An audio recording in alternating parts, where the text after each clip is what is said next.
കേൾക്കാം ഇന്നത്തെ പത്രങ്ങൾ. മീഡിയ വൺ പോഡ്കാസ്റ്റ് ആരംഭിക്കുന്നു. കാതിലെത്തും പത്രങ്ങൾ.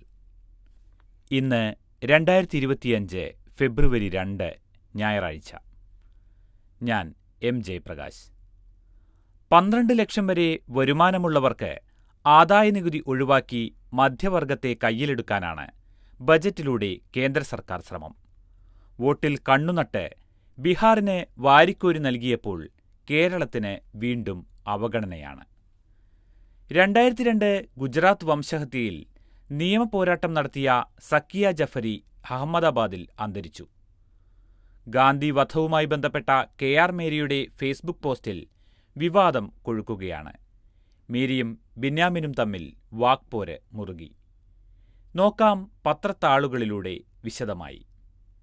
ആദ്യം മാതൃഭൂമിയുടെ 1-ാം പേജിലേക്ക്. ആദായ മധുരം എന്നാണ് ബജറ്റ് തീരുമാനത്തിന് മാതൃഭൂമി നൽകിയിരിക്കുന്ന തലക്കെട്ട്. ആദായനികുതിയിൽ വലിയ ആശ്വാസം. ഇടത്തരക്കാർക്ക് ബമ്പർ ലോട്ടറിയായി കേന്ദ്ര ബജറ്റിലെ ആദായനികുതി ഇളവ്. 3-ാം നരേന്ദ്രമോദി സർക്കാരിന്റെ ആദ്യ സമ്പൂർണ്ണ ബജറ്റിൽ ധനമന്ത്രി നിർമ്മല സീതാരാമൻ 12 ലക്ഷം രൂപ വരെയുള്ള വാർഷിക വരുമാനക്കാരെ ആദായനികുതി പരിധിയിൽ നിന്ന് ഒഴിവാക്കി. ശമ്പള വരുമാനക്കാരാണെങ്കിൽ 12.25 ലക്ഷം രൂപ വരെ ആദായമുള്ളവർ നികുതി അടയ്ക്കേണ്ടി വരില്ല. 75,000 രൂപയുടെ സ്റ്റാൻഡേർഡ് ഡിഡക്ഷൻ കൂടി ഉള്ളതിനാലാണ് ഇത്. അതായത് 1.06 ലക്ഷം വരെ മാസ ശമ്പളമുള്ളവർക്ക് നികുതി ബാധ്യത ഉണ്ടാകില്ല. ആദായനികുതി നിലവിൽ വന്ന ശേഷമുള്ള ഏറ്റവും വലിയ ഇളവാണിത്. പുതിയ നികുതി സമ്പ്രദായത്തിലുള്ളവർക്കാണ് ആനുകൂല്യം. നികുതി പരിധി ഉയർത്തിയതിന്റെ ഫലമായി 12 ലക്ഷം രൂപ വരുമാനമുള്ളയാളിന് 80,000 രൂപയാണ് നികുതി ഇനത്തിൽ ലാഭിക്കാനാകുക. 1 കോടി പേർക്ക് കൂടി ആദായനികുതി അടയ്ക്കേണ്ടി വരില്ലെന്ന് ധനമന്ത്രി നിർമ്മല സീതാരാമൻ പറഞ്ഞു. ബജറ്റ് അവതരണത്തിന് ശേഷം നടത്തിയ വാർത്താ സമ്മേളനത്തിലാണ് മന്ത്രിയുടെ പരാമർശം. നികുതി ബാധ്യത കുറയുന്നതോടെ പൊതുജനങ്ങളുടെ കയ്യിൽ കൂടുതൽ പണമെത്തും. ഇത് വിപണിയിലിറങ്ങുകയും സമ്പദ്ഘടനയിൽ ഉണർവേകുകയും ചെയ്യും. നികുതി നൽകേണ്ടവരുടെ നേട്ടം ഇങ്ങനെയാണ്. 20 ലക്ഷം രൂപ വാർഷിക വരുമാനമുള്ള ഒരാളുടെ നികുതി ബാധ്യത പുതിയ രീതി പ്രകാരം കണക്കാക്കുന്നത് ഇങ്ങനെയാണ്. സ്റ്റാൻഡേർഡ് ഡിഡക്ഷൻ 75,000 രൂപ കുറച്ച് 19.25 ലക്ഷം രൂപയ്ക്കാണ് നികുതി അടയ്ക്കേണ്ടത്. ആദ്യത്തെ 4 ലക്ഷം വരെ നികുതിയില്ല. ബാക്കി 15.25 ലക്ഷം രൂപയുടെ നികുതി താഴെ പറയും പ്രകാരം അടയ്ക്കണം. 4 ലക്ഷം മുതൽ 8 ലക്ഷം വരെ 5% നികുതി. 4 ലക്ഷത്തിന്റെ 5% 20,000 രൂപ നികുതി അടയ്ക്കണം. അടുത്ത 4 ലക്ഷത്തിന്, അതായത് 8 മുതൽ 12 വരെ ലക്ഷം രൂപയ്ക്ക് 10% നികുതി ഈടാക്കും. അതായത് 4 ലക്ഷത്തിന്റെ 10% 40,000 രൂപ. 12 മുതൽ 16 ലക്ഷം വരെയുള്ള 4 ലക്ഷത്തിന് 15% നികുതി. 16 ലക്ഷം കഴിഞ്ഞ തുകയ്ക്ക് 20% നികുതി. 3.25 ലക്ഷം രൂപയാണ് ബാക്കിയുള്ളത്. ഇതിൽ 20% 65,000 രൂപയാകും നികുതി ബാധ്യത. ആദായനികുതിയിൽ ബമ്പർ ഇളവ്. വരുമാനാനന്ദം എന്ന് മലയാള മനോരമയുടെ തലക്കെട്ട്.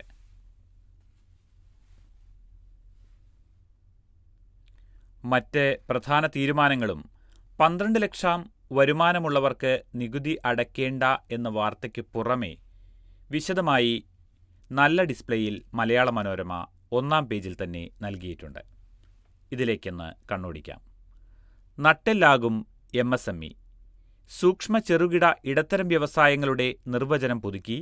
നിക്ഷേപ പരിധി 2.5 മടങ്ങാക്കി. വിറ്റുവരവ് ഇരട്ടി. തപാലിന് കുശാൽ. 1.5 ലക്ഷം പോസ്റ്റ് ഓഫീസുകളെ കോർത്തിണക്കി ഇന്ത്യ പോസ്റ്റിനെ വൻകിട ലോജിസ്റ്റിക്സ് കമ്പനിയാക്കും. ഇന്ത്യ പോസ്റ്റിന്റെ പേയ്മെന്റ് ബാങ്ക് സേവനം വ്യാപിപ്പിക്കും. മെച്ചപ്പെടുത്തും കൃഷി. കിസാൻ ക്രെഡിറ്റ് കാർഡിന്റെ വായ്പാ പരിധി 3 ലക്ഷത്തിൽ നിന്ന് 5 ലക്ഷമാക്കി. കർഷകർക്കും ക്ഷീരകർഷകർക്കും മത്സ്യത്തൊഴിലാളികൾക്കും മെച്ചമാണ്. സ്വാശ്രയ സംഘ അംഗങ്ങൾക്കും ഗ്രാമീണ മേഖലയിലുള്ളവർക്കും പ്രത്യേകമായി ഗ്രാമീണ ക്രെഡിറ്റ് സ്കോർ നൽകും. ബീഹാറിൽ മഖാന ബോർഡ്. ലക്ഷദ്വീപിലും ആൻഡമാനിലും ആഴക്കടൽ മത്സ്യബന്ധന പദ്ധതികൾ. ഫ്രോസൺ ഫിഷ് പേസ്റ്റിന്റെ കസ്റ്റംസ് തീരുവ 30% ഇനി 5% മാത്രം. മത്സ്യത്തീറ്റ നിർമ്മാതാക്കൾക്കായി ഫിഷ് ഹൈഡ്രോസേറ്റിന്റെ കസ്റ്റംസ് തീരുവ 15% നിന്ന് 5%. ഇന്ത്യയെ കളിപ്പാട്ട നിർമ്മാണത്തിന്റെ ആഗോള കേന്ദ്രമാക്കി മാറ്റാൻ കർമ്മ പദ്ധതി പ്രഖ്യാപിച്ചു. കപ്പൽ നിർമ്മാണത്തിന് ക്ലസ്റ്റർ. ഇന്ത്യയിൽ കപ്പൽ പൊളിക്കുന്നതിന് പ്രോത്സാഹനം നൽകും. നഗരവികസനത്തിന് 1 ലക്ഷം കോടി രൂപയുടെ അർബൻ ചാലഞ്ച് ഫണ്ട് അനുവദിച്ചു. 25,000 കോടി രൂപയുടെ മാരിടൈം വികസന ഫണ്ടും അനുവദിച്ചു. ഇൻഷുറൻസിൽ 100% വിദേശ നിക്ഷേപം. പ്രീമിയം തുക ഇന്ത്യയിൽ തന്നെ നിക്ഷേപിക്കുമെങ്കിൽ ഇൻഷുറൻസ് രംഗത്ത് നേരിട്ടുള്ള വിദേശ നിക്ഷേപം 100% അനുവദിക്കും. ഓൺലൈൻ പ്ലാറ്റ്ഫോം അഥവാ ഗിഗ് തൊഴിലാളികൾക്ക് ആരോഗ്യ സുരക്ഷാ പദ്ധതി പ്രഖ്യാപിച്ചു. ID കാർഡും നൽകും. 3 വർഷത്തിനകം എല്ലാ ജില്ലാ ആശുപത്രികളിലും ഡേ കെയർ ക്യാൻസർ സെന്ററുകൾ തുടങ്ങും. ഇക്കൊല്ലം 200 എണ്ണം ആരംഭിക്കും. AI-യിൽ മികവിന്റെ കേന്ദ്രത്തിന് 500 കോടി രൂപ അനുവദിച്ചു. നൈപുണ്യ മേഖലയ്ക്കായി 5 മികവിന്റെ കേന്ദ്രങ്ങൾ സ്ഥാപിക്കും. പാലക്കാട് ഉൾപ്പെടെ 5 IIT-കളിലായി 6,500 സീറ്റ് കൂടി ഏർപ്പെടുത്തും. 5 വർഷത്തിനകം 75,000 മെഡിക്കൽ സീറ്റ് കൂടി കൊണ്ടുവരും. ഇക്കൊല്ലം 10,000 സീറ്റുകൾ വർദ്ധിപ്പിക്കും. ബജറ്റിൽ വില കുറയുന്ന സാധനങ്ങൾ ഇവയൊക്കെയാണ്. ക്യാൻസറിനും അപൂർവ രോഗങ്ങൾക്കുമുള്ള 36 മരുന്നുകൾക്ക് വില കുറയും. 6 ജീവൻ രക്ഷാ മരുന്നുകൾക്കും വില കുറയും. മരുന്ന് കമ്പനികളുടെ രോഗീ സഹായ പരിപാടികൾക്ക് കീഴിലുള്ള മരുന്നുകൾക്കും വില കുറയും. LCD ടിവികൾക്ക് വില കുറയും. ഇലക്ട്രിക് വാഹനങ്ങൾ, ഇറക്കുമതി ചെയ്യുന്ന നിശ്ചിത വിഭാഗം ബൈക്കുകളും കാറുകളും എന്നിവയ്ക്കും, മൊബൈൽ ഫോൺ, സിന്തറ്റിക് ഫ്ലേവറിംഗ് എസൻസുകൾ എന്നിവയ്ക്കും, വെറ്റ് ബ്ലൂ ലെതറിനും വില കുറയും. വില കൂടുന്ന സാധനങ്ങൾ ഇവയൊക്കെയാണ്. നിറ്റ്വെയർ തുണിത്തരങ്ങൾ, ഇന്ററാക്റ്റീവ് ഡിജിറ്റൽ ഫ്ലാറ്റ് ഡിസ്പ്ലേ അതായത് ടച്ച് സ്ക്രീൻ, ഇറക്കുമതി ചെരുപ്പ്, PVC flux film, flux sheet, flux banner എന്നിവയ്ക്ക് വില കൂടും.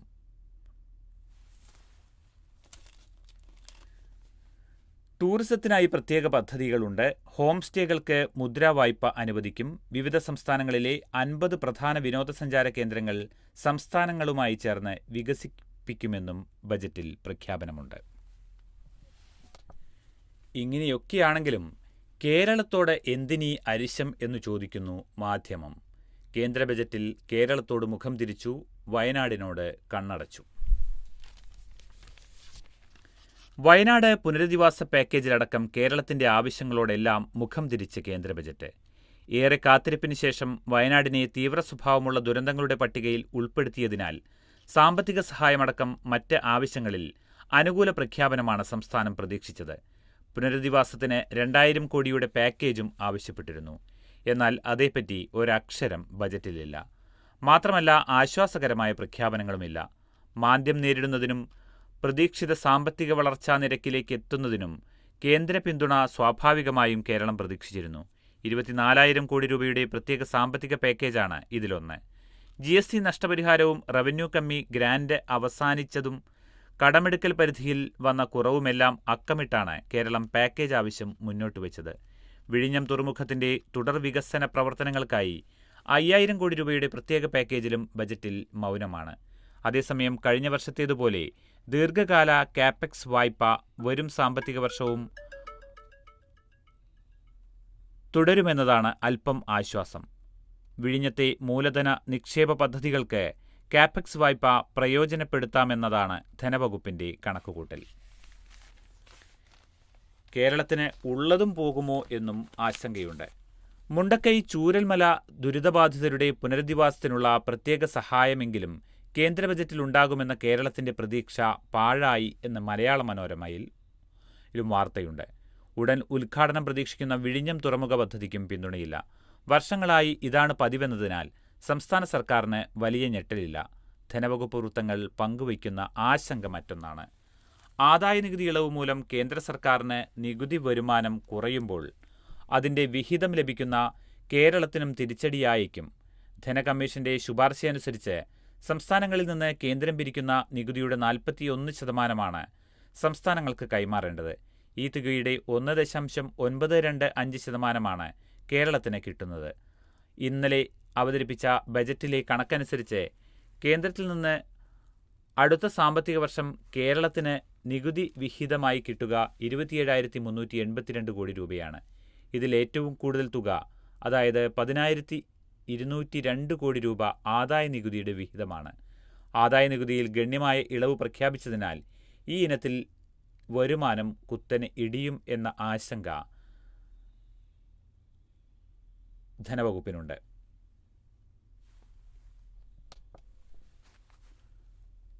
ഇനി മറ്റൊരു വാർത്തയിലേക്കാണ്. പോരാട്ടം അവസാനിപ്പിച്ച് സക്കിയ ജാഫരി മടങ്ങി.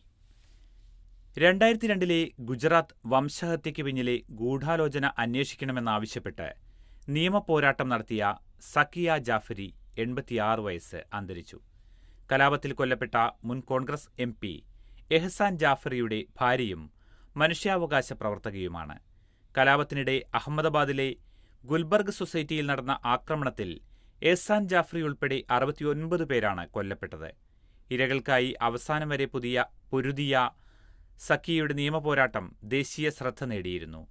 കലാപത്തിലെ അതിജീവിത കൂടിയായ സക്കിയ 2008 നൽകിയ ഹർജിയിൽ ഗുൽബർഗ് സൊസൈറ്റി ഉൾപ്പെടെയുള്ള 9 കേസുകളിൽ പുനരന്വേഷണത്തിന് സുപ്രീംകോടതി ഉത്തരവിട്ടിരുന്നു.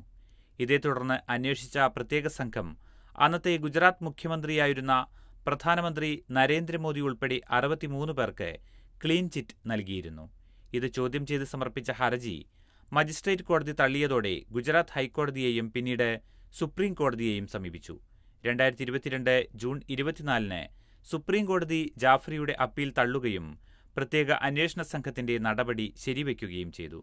സഖിയോടൊപ്പം ഹർജി നൽകിയ മനുഷ്യാവകാശ പ്രവർത്തക ടീസ്റ്റ സെറ്റൽവാദിനെ സുപ്രീംകോടതി വിമർശിച്ചിരുന്നു. തെളിവിൽ കൃത്രിമം കാട്ടിയെന്നാരോപിച്ച് ഗുജറാത്ത് പോലീസ് അറസ്റ്റ് ചെയ്ത ടീസ്റ്റയ്ക്ക് സുപ്രീംകോടതിയാണ് പിന്നീട് ജാമ്യം അനുവദിച്ചത്.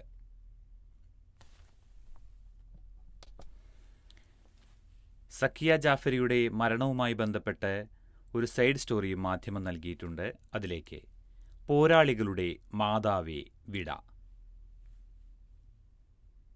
സവാദ് റഹ്മാനാണ് ഈ സ്റ്റോറി എഴുതിയിരിക്കുന്നത്. നാം ജീവിക്കുന്ന കാലത്തെ ഏറ്റവും ധീരയായ ഒരു പോരാളി കൂടി നിയോഗം പൂർത്തിയാക്കി മടങ്ങിയിരിക്കുന്നു.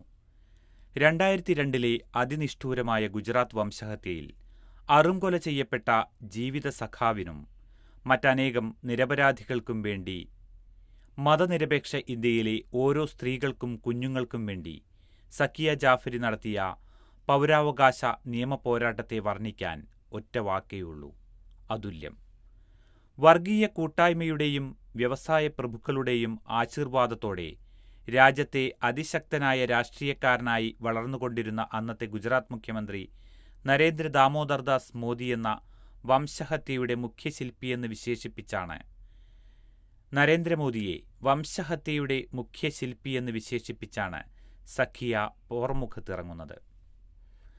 മോദിക്കും മറ്റ് 61 പേർക്കുമെതിരെ വംശഹത്യാ കേസിൽ FIR രജിസ്റ്റർ ചെയ്യണമെന്നാവശ്യപ്പെട്ട് 2006 അവർ സുപ്രീംകോടതിയെ സമീപിക്കുന്നത്. താനുൾപ്പെടെ പൊരുതി സ്വാതന്ത്ര്യം നേടിക്കൊടുത്ത നാടിന്റെ നിയമപാലന സംവിധാനം തന്റെയും നാട്ടുകാരുടെയും ജീവനും സ്വത്തിനും സംരക്ഷണം ഉറപ്പാക്കുമെന്ന് വിശ്വസിച്ച ഭർത്താവ് എഹ്സാൻ ജാഫറിയെപ്പോലെ ഇന്ത്യൻ പരമോന്നത കോടതി വംശഹത്യ ഇരകൾക്ക് നീതി ലഭ്യമാക്കുമെന്ന പ്രതീക്ഷയിലായിരുന്നു സക്കിയ. ഇങ്ങനെ പോകുന്നു ആ സ്റ്റോറി. സ്വത്തു നൽകിയില്ല, വീടിന് തീയിട്ട് അച്ഛനമ്മമാരെ കൊന്നു. ചെന്നിത്തല, ആലപ്പുഴ. വസ്തു നൽകാത്തതിലുള്ള രോഷത്തിൽ വീടിന് തീയിട്ട് മകൻ ഉറങ്ങിക്കിടന്ന അച്ഛനെയും അമ്മയെയും കൊലപ്പെടുത്തി. ചെന്നിത്തല തൃപ്പെരുന്തുറ പടിഞ്ഞാറേ വഴി കോറ്റോട്ടുകാവിൽ രാഘവൻ, ഭാര്യ ഭാരതി എന്നിവരാണ് മരിച്ചത്. തകര ഷീറ്റിട്ട 2 മുറി വീട് കത്തിച്ചാമ്പലായി. തീയിട്ട മകൻ വിജയനെ മാന്നാർ പോലീസ് അറസ്റ്റ് ചെയ്തു. നാട്ടുകാർ ഇയാളെ പിടിച്ച് പോലീസിന് കൈമാറുകയായിരുന്നു. ശനിയാഴ്ച പുലർച്ചെ 3 മണിയോടെയാണ് സംഭവം. വിജയൻ പെട്രോളൊഴിച്ച് തീയിടുകയായിരുന്നു. അഗ്നിരക്ഷാസേനയാണ് തീ കെടുത്തിയത്. അപ്പോഴേക്കും വീട് പൂർണ്ണമായും കത്തി നശിച്ചിരുന്നു. രാഘവന്റെയും ഭാരതിയുടെയും അസ്ഥികൾ പോലും കത്തിപ്പോയെന്ന് പോലീസ് പറഞ്ഞു. 18 സെന്റ് ഭൂമിയാണ് രാഘവനും ഭാര്യയ്ക്കുമുള്ളത്. സ്വത്തു നൽകാത്തതിനെ ചൊല്ലി മാതാപിതാക്കളുമായി വിജയൻ വഴക്കിലായിരുന്നു. പ്രായമായ തങ്ങളെ സംരക്ഷിക്കാത്തതിന് അവർ പ്രതികരിച്ചിരുന്നു. 3 ആഴ്ച മുൻപ് ഇരുവരെയും വിജയൻ ആക്രമിച്ചു. ഭാരതിയുടെ ഇടുപ്പലിനും രാഘവന്റെ കൈക്കും പരിക്കേറ്റു. ഇത് സംബന്ധിച്ച കേസിൽ വെള്ളിയാഴ്ച ഹാജരാകാൻ പോലീസ് ആവശ്യപ്പെട്ടിരുന്നു. പ്രതി 15 ദിവസമായി കൊലപാതകം ആസൂത്രണം ചെയ്യുകയായിരുന്നെന്ന് ജില്ലാ പോലീസ് മേധാവി MP മോഹനചന്ദ്രൻ പറഞ്ഞു. പെട്രോളും മദ്യവും വാങ്ങിയത് ഉൾപ്പെടെയുള്ള തെളിവ് കിട്ടിയിട്ടുണ്ട്. തകരഷീറ്റ് മേഞ്ഞ വീട്ടിലായിരുന്നു രാഘവനും ഭാരതിയും താമസിച്ചിരുന്നത്. രാഘവനും ഭാരതിയും ഉറങ്ങുമ്പോഴാണ് തീയിട്ടത്. ഭാരതിയുടെ മക്കളിൽ 3 പേർ നേരത്തെ മരിച്ചു. വിജയനു പുറമെ ശ്യാമള എന്ന മകളാണ് ജീവിച്ചിരിക്കുന്നത്. ആളുകൾ ഏൽപ്പിക്കുന്ന വീട് സംരക്ഷിക്കുന്ന ജോലിയായിരുന്നു വിജയന്. ഭാര്യയോട് അകന്ന വിജയൻ 1.5 മാസം മുൻപാണ് മാതാപിതാക്കൾക്കൊപ്പം താമസം തുടങ്ങിയത്. സാമൂഹിക സുരക്ഷാ പെൻഷൻ കൊണ്ടാണ് രാഘവനും ഭാരതിയും കഴിഞ്ഞിരുന്നത്. ഇവരുടെ സംസ്കാരം ഞായറാഴ്ച 11-ന് വീട്ടുവളപ്പിൽ.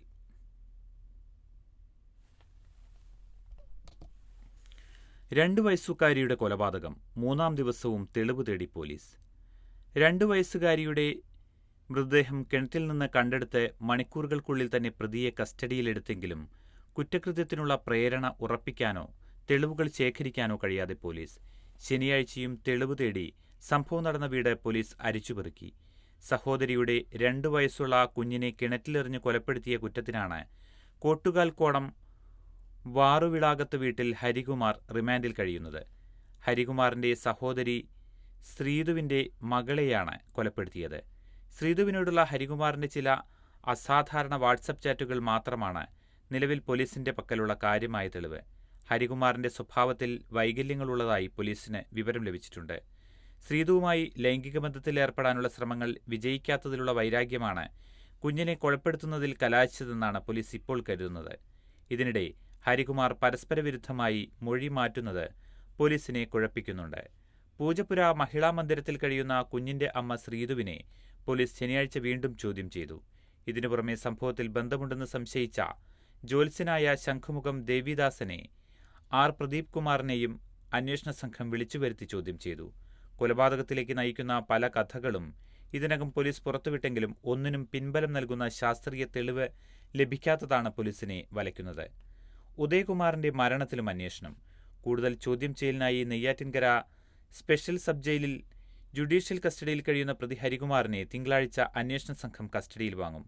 കഴിഞ്ഞ മാസം മരിച്ച ശ്രീതുവിന്റെ അച്ഛൻ ഉദയകുമാറിന്റെ മരണത്തെ സംബന്ധിച്ചും പോലീസ് കൂടുതൽ അന്വേഷണം നടത്തും. സമൂഹമാധ്യമത്തിൽ എഴുത്തുകാരുടെ വാക്പോര്. മീര പറഞ്ഞത് അസംബന്ധമെന്ന് ബെന്യാമിന് വിവരമില്ലെന്ന് മീര. എഴുത്തുകാരായ KR മീരയും ബെന്യാമിനും തമ്മിൽ സമൂഹമാധ്യമമായ ഫേസ്ബുക്കിൽ വാക്പോര്. മഹാത്മാഗാന്ധിയുടെ രക്തസാക്ഷിത്വ ദിനത്തിൽ KR മീരയുടെ കുറിപ്പിന് ബെന്യാമിൻ എഴുതിയ കമന്റാണ് ഇരുവരും തമ്മിലെ തർക്കത്തിന് കാരണമായത്. മീരയുടെ കുറിപ്പിനെ അസംബന്ധമെന്ന് ബെന്യാമിൻ വിശേഷിപ്പിച്ചപ്പോൾ ബെന്യാമിന് വിവരമില്ലെന്നായിരുന്നു മീരയുടെ മറുപടി. ഗാന്ധി രക്തസാക്ഷിത്വ ദിനത്തിൽ ഹിന്ദു മഹാസഭ ഗോഡ്സെയെ ആദരിച്ചതിനെയാണ് മീര വിമർശിച്ചത്. ഉത്തർപ്രദേശിലെ മീറത്തിൽ നടന്ന ഈ ചടങ്ങിന്റെ പത്രവാർത്തയും ഇതോടൊപ്പം നൽകിയിരുന്നു. ഗാന്ധിയെ തുടച്ചുമാറ്റാൻ കോൺഗ്രസ് 1075 കൊല്ലമായി ശ്രമിക്കുന്നു, കഴിഞ്ഞിട്ടില്ല, പിന്നെയാണ് ഹിന്ദു മഹാസഭ എന്നായിരുന്നു മീരയുടെ കുറിപ്പ്. ഇതിന് താഴെ അശ്ലീല കമന്റുകൾ ഉൾപ്പെടെ വന്നു. അതിനെ വിമർശിച്ച് മീര മറ്റൊരു കുറിപ്പെഴുതി.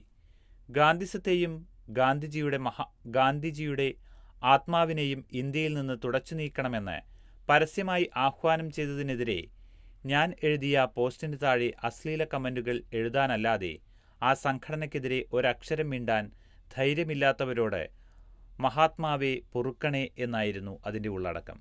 KR മീര പറഞ്ഞത് ശുദ്ധ അസംബന്ധം എന്ന് ബെന്യാമിൻ ഇതിനോട് പ്രതികരിച്ചതാണ് വാക്പോരിലേക്ക് നയിച്ചത്.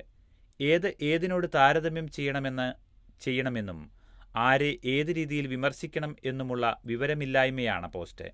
അത് ഗുണം ചെയ്യുന്നത് സംഘപരിവാറിനാണെന്ന് അറിയാതെയല്ല, അറിഞ്ഞുകൊണ്ട് എഴുതുന്നതാണ് അപകടം എന്നും ബെന്യാമിൻ കുറിച്ചു. ഇതിന് ഉടൻ മറുപടിയുമായി KR മീരയും രംഗത്തെത്തി. ബെന്യാമിൻ ഉപയോഗിച്ച ഭാഷയിൽ തന്നെ ഞാൻ മറുപടി പറയുന്നു. ഗാന്ധിനിന്ദയ്ക്കെതിരെ ശക്തമായി പ്രതിഷേധിക്കാൻ പോലും ചങ്കുറപ്പില്ലാതെ എന്റെ പോസ്റ്റിനെ ശുദ്ധ അസംബന്ധം എന്നു പറയുന്ന ബെന്യാമിന്റെ വിവരമില്ലായ്മയെക്കുറിച്ച് എനിക്ക് ധാരാളം പറയാനുണ്ട്. എന്നെ സംഘപരിവാറായി അവതരിപ്പിക്കാനുള്ള ബെന്യാമിന്റെ ശ്രമം സംഘപരിവാറിനെ സഹായിക്കാനുള്ള പദ്ധതി മാത്രമാണ്. അന്നും ഇന്നും എന്റെ നിലപാടുകളിൽ നിന്ന് ഞാൻ അണുവിട മാറിയിട്ടില്ല. ഞാൻ ഒരു രാഷ്ട്രീയ പാർട്ടിയുടെയും അപ്പക്കഷ്ണങ്ങൾ മോഹിച്ച് പ്രസ്താവന നടത്തിയിട്ടുമില്ല. എന്നെ വിമർശിക്കുന്നതുവഴി കോൺഗ്രസുകാരെയും സംഘപരിവാറുകാരെയും സുഖിപ്പിച്ച് അവരിൽ നിന്ന് കിട്ടാനുള്ള അപ്പക്കഷ്ണങ്ങൾ കൂടി പോരട്ടെ എന്നാണ് ബെന്യാമിന്റെ നിലപാട് എന്ന് തോന്നുന്നു. ഞാനാണ് മഹാപണ്ഡിതൻ, ഞാനാണ് മഹാമാന്യൻ, ഞാനാണ് സദാചാരത്തിന്റെ കാവലാൾ എന്നൊക്കെ മേനി നടിക്കുന്നതു കൊള്ളാം, കൂടുതൽ എഴുതുന്നില്ല എന്നും മീര എഴുതി. ഇതിനോട് ബെന്യാമിൻ പ്രതികരിച്ചിട്ടില്ല. സർക്കാരിൻ്റേത് തെറ്റായ തീരുമാനമെന്ന് തെളിഞ്ഞു വഖഫ് സംരക്ഷണ സമിതി. മുനമ്പം കമ്മീഷനെ നിയമിച്ചുകൊണ്ടുള്ള സർക്കാർ നടപടി തെറ്റായ തീരുമാനമായിരുന്നുവെന്ന് ഹൈക്കോടതി പരാമർശത്തിലൂടെ തെളിഞ്ഞുവെന്ന് വഖഫ് സംരക്ഷണ സമിതി ചെയർമാൻ ഷെരീഫ് പുത്തൻപുരയും കൺവീനർ ടി.എ. മുജീബ് റഹ്മാനും പറഞ്ഞു. മുനമ്പത്തെ 404.76 ഏക്കർ വഖഫ് ഭൂമിയാണെന്ന് സർക്കാർ നിയോഗിച്ച നിസാർ കമ്മീഷൻ കണ്ടെത്തുകയും വഖഫ് ഭൂമിയിൽ നിന്ന് കയ്യേറ്റക്കാരെ ഒഴിപ്പിക്കണമെന്ന് സർക്കാരിന് റിപ്പോർട്ട് സമർപ്പിക്കുകയും ചെയ്തിട്ടും നടപടി സ്വീകരിക്കാൻ തയ്യാറാകാതെ മറ്റൊരു കമ്മീഷനെ നിയോഗിക്കുകയായിരുന്നു സർക്കാർ. ഹൈക്കോടതിയുടെ പരാമർശത്തിന്റെ അടിസ്ഥാനത്തിലാണ് കമ്മീഷന്റെ പ്രവർത്തനം നിർത്തിവെച്ചത്. മുനമ്പത്തേത് വഖഫ് ഭൂമിയല്ല എന്ന പ്രതിപക്ഷ നേതാവ് വി.ഡി. സതീശൻ ഉൾപ്പെടെയുള്ളവർക്കുള്ള മറുപടിയാണ് ഹൈക്കോടതിയുടെ ഭാഗത്തുനിന്ന് ഉണ്ടായത്. ഉത്തരവാദിത്തപ്പെട്ടവർ ജനങ്ങളെ തെറ്റിദ്ധരിപ്പിക്കാൻ ശ്രമിക്കരുത്. സർക്കാരിന്റെ തെറ്റായ നടപടിയിലൂടെ പൊതുഖജനാവിന് സാമ്പത്തിക നഷ്ടമുണ്ടായി. മുനമ്പത്ത് 404.76 ഏക്കർ വഖഫ് ഭൂമി സംരക്ഷിക്കാൻ സർക്കാർ തയ്യാറാകണമെന്ന് വഖഫ് സംരക്ഷണ സമിതി ആവശ്യപ്പെട്ടു.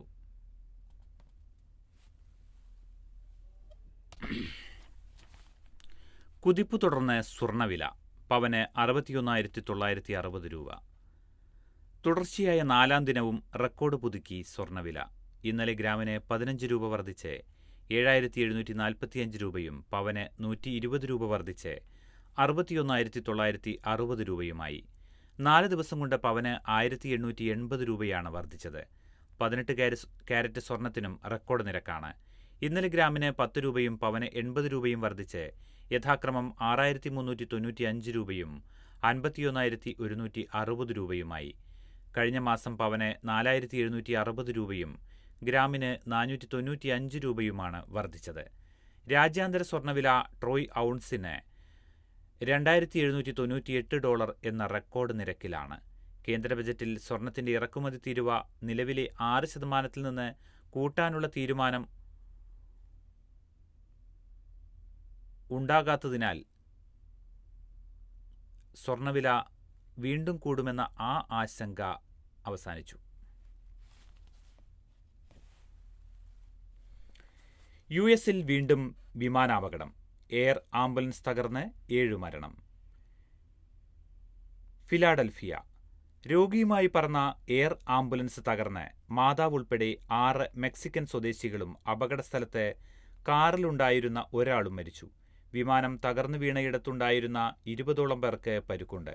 സമീപത്തുള്ള ഏതാനും വീടുകളും കത്തിനശിച്ചു. ഫിലാഡൽഫിയയിൽ നിന്ന് വെള്ളിയാഴ്ച വൈകുന്നേരം പറന്നുയർന്ന ഉടൻ പൊട്ടിത്തെറിക്കുകയായിരുന്നു. ഗുരുതര രോഗാവസ്ഥയിലുള്ള മെക്സിക്കോ സ്വദേശിയായ പെൺകുട്ടിയെ ഫിലാഡൽഫിയ ആശുപത്രിയിലെ ചികിത്സയ്ക്ക് ശേഷം വീട്ടിലേക്ക് കൊണ്ടുപോവുകയായിരുന്നു പെൺകുട്ടിയുടെ അമ്മയും 4 ജീവനക്കാരും. അമേരിക്കൻ എയർലൈൻസ് യാത്രാവിമാനവും സൈനിക ഹെലികോപ്റ്ററും കൂട്ടിയിടിച്ചുണ്ടായ അപകടത്തിൽ വിമാനത്തിലെ 64 പേരും ഹെലികോപ്റ്ററിലെ 3 സൈനികരും ഉൾപ്പെടെ 67 പേർ കൊല്ലപ്പെട്ടത് കഴിഞ്ഞ ബുധനാഴ്ചയായിരുന്നു. ഈ അപകടത്തിൽപ്പെട്ട വിമാനങ്ങളുടെ ബ്ലാക്ക് ബോക്സും വോയിസ് റെക്കോർഡറും കണ്ടെടുത്തു. സൈനിക ഹെലികോപ്റ്റർ വളരെ ഉയരത്തിലാണ് പറന്നതെന്ന് യു.എസ്. പ്രസിഡന്റ് ഡൊണാൾഡ് ട്രംപ് കുറ്റപ്പെടുത്തി. വിദ്യാർത്ഥിയുടെ മരണം. വിദ്യാഭ്യാസ വകുപ്പും അന്വേഷണം തുടങ്ങി. സ്കൂൾ വിദ്യാർത്ഥി റാഗിങ്ങിന് ഇരയായതിനെ തുടർന്ന് ജീവനൊടുക്കിയെന്ന അമ്മയുടെ പരാതിയിൽ വിദ്യാഭ്യാസ വകുപ്പും അന്വേഷണം ആരംഭിച്ചു. തിരുവാണിയൂർ ഗ്ലോബൽ പബ്ലിക് സ്കൂളിലെ വിദ്യാർത്ഥി മിഹിർ അഹമ്മദാണ് ജനുവരി 15-ന് തൃപ്പൂണിത്തുറയിലെ ഫ്ളാറ്റിൽ നിന്ന് ചാടി ജീവനൊടുക്കിയത്. DDE, AEO എന്നിവരുടെ നേതൃത്വത്തിൽ ഉദ്യോഗസ്ഥരെ സംഭവം അന്വേഷിക്കാൻ ചുമതലപ്പെടുത്തിയതായും ഇന്നലെ സ്കൂളിലെത്തി ഇവർ അധ്യാപകരിൽ നിന്ന് വിവരങ്ങൾ ശേഖരിച്ചതായും എറണാകുളം DDE അറിയിച്ചു. ഗസയിൽ ബന്ദി കൈമാറ്റം തുടരുന്നു. കൈറോ. ഗസയിലെ ബന്ദി കൈമാറ്റത്തിൽ ഇന്നലെ ഹമാസ് 3 ഇസ്രായേലുകാരെയും പകരമായി ഇസ്രായേൽ 183 ഫലസ്തീൻകാരെയും വിട്ടയച്ചു. ഹമാസ് വിട്ടയച്ചവരിൽ ഒരു ഇസ്രായേൽ അമേരിക്കൻ പൗരനുമുണ്ട്. വിട്ടയച്ച ഫലസ്തീൻകാരെ സ്വീകരിക്കാൻ വലിയ ജനക്കൂട്ടമെത്തിയിരുന്നു. ഇസ്രായേലുകാരെ കൈമാറിയ സ്ഥലങ്ങളിൽ കഴിഞ്ഞ ദിവസങ്ങളിലേതുപോലെ ജനക്കൂട്ടമുണ്ടാകാതിരിക്കാൻ ഹമാസ് പ്രത്യേകം ശ്രദ്ധിച്ചു. ജനക്കൂട്ടത്തിന്റെ ബഹളത്തിലൂടെ ബന്ദികളെ കൈമാറുന്നതിൽ അനിഷ്ടം പ്രകടിപ്പിച്ച് ഫലസ്തീൻകാരെ കൈമാറുന്നത് കഴിഞ്ഞ ദിവസം ഇസ്രായേൽ വൈകിപ്പിച്ചിരുന്നു. ഫലസ്തീനിൽ നിന്നുള്ള കുട്ടികൾ ഉൾപ്പെടെ ഗുരുതര രോഗം ബാധിച്ചവരുടെ ആദ്യ സംഘം ഇന്നലെ റഫ അതിർത്തി വഴി ഈജിപ്തിലേക്ക് പോയി. ലോകാരോഗ്യ സംഘടനയാണ് യാത്ര ഒരുക്കിയത്. കാനഡയ്ക്കും മെക്സിക്കോയ്ക്കും ചൈനയ്ക്കും നികുതി ചുമത്തി ട്രംപ്. കാനഡ, മെക്സിക്കോ, ചൈന തുടങ്ങിയ രാജ്യങ്ങളിൽ നിന്നുള്ള ഇറക്കുമതിക്ക് അധിക നികുതി ചുമത്തി US president Donald Trump. Canada, Mexico എന്നിവിടങ്ങളിൽ നിന്നുള്ള ഇറക്കുമതിക്ക് 25%, ചൈനയിൽ നിന്നുള്ള ഇറക്കുമതിക്ക് 10% നികുതിയാണ് ചുമത്തിയത്. എന്നാൽ കാനഡയിൽ നിന്നുള്ള ക്രൂഡ് ഓയിൽ ഇറക്കുമതിക്ക് 10% മാത്രമേ നികുതി ചുമത്തുകയുള്ളൂ. യൂറോപ്യൻ യൂണിയൻ രാജ്യങ്ങൾക്കുമേലും ഭാവിയിൽ അധിക നികുതി ചുമത്തുമെന്ന് ട്രംപ് അറിയിച്ചു. അധികാരത്തിലെത്തിയാൽ അധിക നികുതി ചുമത്തുമെന്ന് തെരഞ്ഞെടുപ്പ് പ്രചാരണത്തിനിടെ ട്രംപ് പ്രഖ്യാപിച്ചിരുന്നു. വ്യാപാരത്തിന്റെ കാര്യത്തിൽ മെക്സിക്കോയും കാനഡയും ഒരിക്കലും US-ഉമായി നല്ല ബന്ധം പുലർത്തിയിട്ടില്ലെന്ന് ട്രംപ് ആരോപിച്ചു. അഫ്ഗാനിസ്ഥാനിലെ ഏക ആഡംബര ഹോട്ടലും താലിബാൻ പിടിച്ചെടുത്തു. അഫ്ഗാനിസ്ഥാനിൽ തലസ്ഥാനമായ കാബൂളിൽ പ്രവർത്തനം അവസാനിപ്പിക്കുകയാണെന്ന് സെറീന ഹോട്ടൽ അറിയിച്ചു. താലിബാൻ ധനകാര്യ മന്ത്രാലയത്തിന് കീഴിലുള്ള ഹോട്ടൽ സ്റ്റേറ്റ് ഓൺഡ് കോർപ്പറേഷനാണ് ഹോട്ടൽ ഏറ്റെടുത്തത്. ഹോട്ടൽ കൈമാറിയത് സംബന്ധിച്ച് സെറീന ഹോട്ടൽ മാനേജ്മെന്റും താലിബാൻ അധികൃതരും പ്രതികരിച്ചിട്ടില്ല. അഫ്ഗാനിസ്ഥാനിൽ ഭരണം പിടിച്ചെടുക്കുന്നതിനു മുൻപ് 2008-ലും 2014-ലും ഈ ഹോട്ടലിന് നേരെ താലിബാൻ ആക്രമണം നടത്തിയിട്ടുണ്ട്. ആദ്യത്തെ ആക്രമണത്തിൽ US പൗരൻ അടക്കം 8 പേർ കൊല്ലപ്പെട്ടിരുന്നു. ഇതോടെ ഇന്നത്തെ കാതിലെത്തും പത്രങ്ങൾ സമാപിക്കുകയാണ്. ഇനി നാളെ. നന്ദി, നമസ്കാരം.